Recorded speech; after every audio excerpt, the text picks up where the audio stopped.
Hey everybody, how you doing? It's Max, Chief Evangelist over here at Happily. In today's video, we're going to be tackling a question that we get a lot, and that's, can we use Associate in order to update the association labels for objects that already have existing associations to other objects in HubSpot? I'm happy to report that the answer is yes, you absolutely can do it. And it's much easier than it sounds. Okay, so let's quickly review how a associate action works in a workflow. Typically, what you're using the associate action for is to create the initial association between the objects, right? So you might have a workflow set up. In this case, I'm just using a contact workflow. You set some sort of criteria up, and inside that workflow, you plop in the associate action. And what you do is you say, hey, I want to associate this object to objects of this type. So I selected deals in this case, and I want to look at any deals where the object property of contact's email address is equal to the email value of the email field or property on the contact going through this workflow. And then I also have the option to add an association label when I'm creating that initial association in this workflow. The thing to keep in mind is that if there is already an association between these objects, this will still work. And if the only difference is it's just adding an association label, it'll just add this association label, right? So it will effectively update the association label just by creating the association again, right? So it's pretty simple. It's no different. It's not gonna like disconnect it. It's not gonna like skip it because it's already associated. It's just gonna work. Now, the question that you have to figure out is, if I am not creating these associations automatically when the association is first created, whether or not that's happening using Associate, or maybe it's happening manually when you're creating the associations for the first time, right? If you want to automate updating existing associations, the one piece of criteria that you need is that that object has to have a uniquely identifiable field value or property value as the object you're trying to make the update of the association label with, right? The easiest one in this case is using email, right? That is the ultimate unique identifier inside of HubSpot, as all contacts, for example, are going to have a unique email. But this would again work for like any other objects, whether you have some sort of like ID number or some name or something that's uniquely identifiable to the thing it's associated to, right? So to give you some examples of how you can do this with contacts, right? Here's a good example, but you could apply this theory to really any other property. Is you could do something, for example, like let's say you have a create record action that is at some point in your customer journey or somewhere in your automation, you're creating a deal, for example, or creating some other object. Something I can do to say, hey, if in the future I want to be able to like update an association label somehow, it might make sense that I do something like copying the email address of the contact onto a property on the deal record that holds the email address. That way I can use it later on in an associate action, right? And maybe you're doing this to like plan ahead for when you might need it, or perhaps you're doing this to do like a bulk update of association labels for a bunch of records that already have existing associations, right? You could do this in a workflow. So for example, here I'm giving you an example of how to do it on deal creation, but you could also do something as simple as a copy property value, right?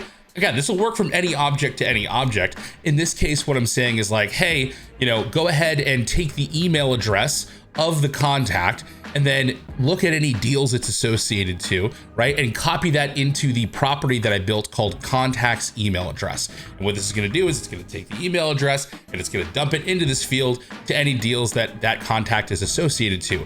That way you can then run, deal workflows with the associate action in there. That'll then, do the same associate thing, but it'll just update the actual association labels if you wanted to do that. So the big thing, again, just to think about here is, how am I passing on some sort of uniquely identifiable value of a property, right, that I can then use to update a bunch of association labels using that associate action in workflows. Now, that method that I showed you works if you only have like one object association, right? So like if you have one deal with one contact, right? But let's say, for example, you have like one deal with multiple contacts and you have multiple association labels, and you want it to like automatically update that association label when you know something about that contact, right? This is just an example. There is an infinite amount of like nuanced situations where you'd want to update an association label for some reason, right? Or off of some other set of data.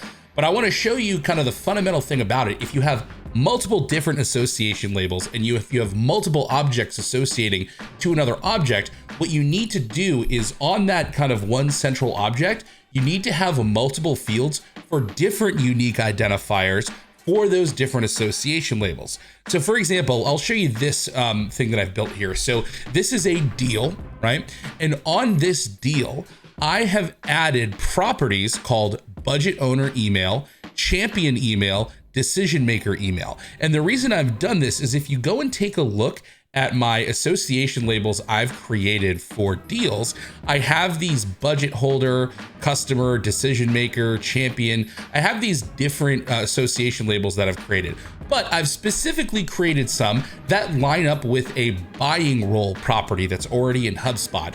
So I have one for champion, budget holder, and decision maker. What if I want to update the association label of an associated contact when I find out what that contact's buying role is, right? I want to make sure that that association label is updated across any deals where they find themselves associated. So what I did in this case, I built these properties that will hold emails of whoever we deem is the, budget owner, champion, or decision maker. Now to show you how I'm updating this, I've built a workflow here that basically says, all right, if a contact is associated to a deal, and it's also set up for re-enrollment, so it'll do this every single time it gets associated to a new deal, the first thing it's gonna do is it's gonna check to see if that buying role field is known, right? Buying role is one of like the ABM fields that HubSpot like automatically injects into contact records, if you're wondering. But again, you could apply this method to any properties, like any dropdown, any whatever, right? I'm just using this because it was already pre-built. So what it's doing is it's checking to see if there's already a buying role. If there isn't already a buying role, it's doing a little delay here. That's gonna wait until that buying role is actually known. And then it's gonna go ahead and like run down this value equals branch that I have here. If it's already known, however, what it's doing is it's saying, yes, it is. And it's just doing a go-to action to come down and do the same thing eventually anyway. I added this delay here just in case someone like associates the contact, but takes a little while to actually update that contact's buying role on that contact record, right? So it gives time for that to happen before running it through the workflow. And then in the future, it just kind of works because that buying role is already known, right? Again, this is complex, but this is not saying this is the one way to do it. This is just a, very, very intricate example of something you could do in a situation like this, right? So again, remember, the workflows that you would create to do this can be very nuanced, work totally differently. But at the end of the day, it's just copying identifiable information onto the deal itself. It's just putting it in specific properties, right? So what I'm doing down here is I'm doing this value equals branch, and I'm saying, hey, if their buying role equals budget holder, or if their buying role equals champion, or if their buying role equals decision maker, I am copying the property value of their email into those different fields that I created. So budget owner email, champion email, decision maker email, depending on what their buyer role is, right? Again, to stress this could look a billion different ways, but this is how I'm getting that unique information about that contact that meets that certain set of criteria onto that deal in a specific property, so that I can then use it later to apply the proper association label when I do that associate action, right? So I go ahead and create this. And then what I'm doing, if I come back into my workflows over here, I have this update association label for deals. Now, what this is doing is this is saying, hey, enroll a deal anytime this budget owner, champion, or decision maker property is known. And then I'm also allowing it to re-enroll when any of these values change. So maybe someone else gets added to the deal later on, or like whatever it may be, right? It'll go ahead and copy that over. And then when it does that, it's actually just running through those three different options. So I have the associate, these are all the same actions here, where it's saying, hey, associate the email to the budget owner email, but go ahead and apply the label of budget holder. And it's doing the same thing essentially for each one of these labels. Now, what'll happen, it's okay that I have these three like strung in a row like this. If you wanna like do separate workflows or do something with if then branches, you can totally do that, right? But keep in mind, if there's no value in any of these emails, right? It'll just do nothing essentially, right? So if there isn't already a value in there for, you know, a specific association labels like email address, it'll just kind of skip it. But for every single one that it does, it'll go and remake that association, which will essentially update the association label, right? So this is just one way to do it. There's a million different ways, but again, at the end of the day, the fundamental principle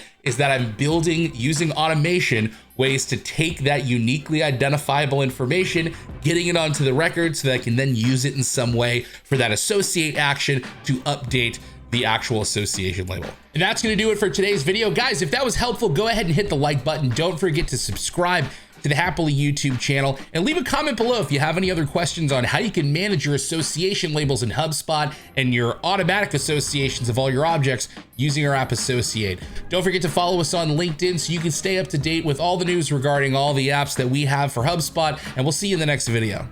And you know it was built happily.